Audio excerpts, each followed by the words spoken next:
brought to you by Lincoln Savings Bank. At home in Iowa, at work for you.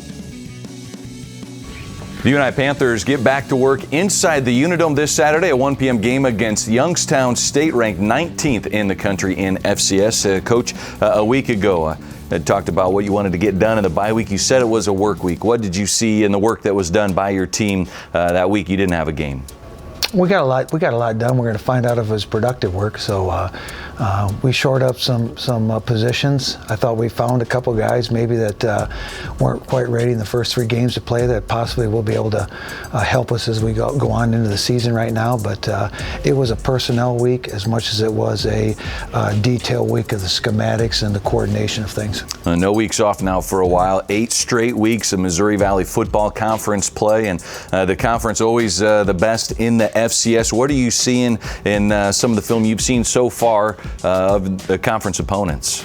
Well, it's your typical season. It's, we're a really strong league. I watched what happened in the Big Sky as well. They're a real strong league. We've played Weber and Idaho State, so I wanted to see how those guys prevailed. So I have an understanding of what that league is like. But it only matters right now is what's happening in this league. Coach, talking about your defense, you wanted some impact plays after the first 2 games, and you got them in that 3rd game. Interceptions, forced fumbles. How do you kind of continue to preach that going into the conference opener?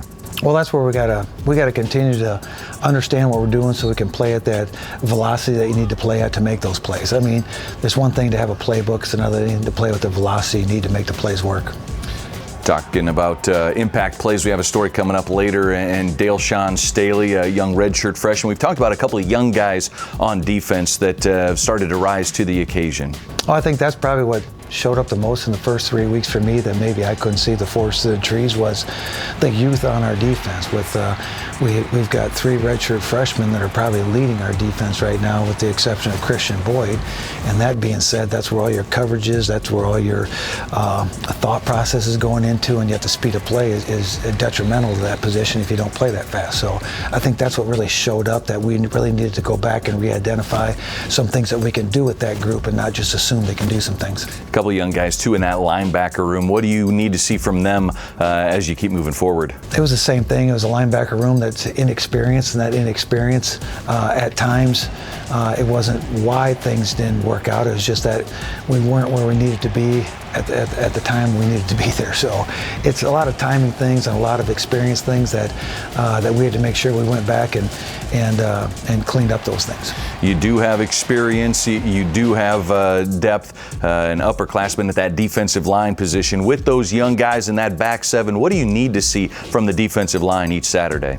Well, the defensive line, they've got to lead, but it's hard to lead from the defensive line with communication. So they have to bring the detail and the standard that we need every week. And our secondary, our linebackers, our younger guys have to uphold that standard and play to that standard. Coach, the defensive line will be tested this Saturday. Youngstown State averages 200 rushing yards per game. The physicalness that your defensive line is playing with, do you feel confident they're ready to go up against this YSU team? Oh, it's the confidence isn't the problem. It's what the production is on game day. So I'm confident. It's playing within the system and playing our defense and making the calls that need to be called. Coach, it was recently announced this week that there was a significant contribution to the Unidome. Doug and Rosie Lindemann, an announced gift for them. For all Panther fans that are watching out there, this building, we've got a fantastic renovation planned for this building, and it's much needed, isn't it? It's much needed, but I'm going to go to Doug and Rosie. Doug and Rosie have been a part of this program for years beyond me. And Doug and Rosie were the first ones there when I came back in 01. We're still there at the Idaho State game, drove all the way out there. That's the amount of time they have invested into this university, into this program.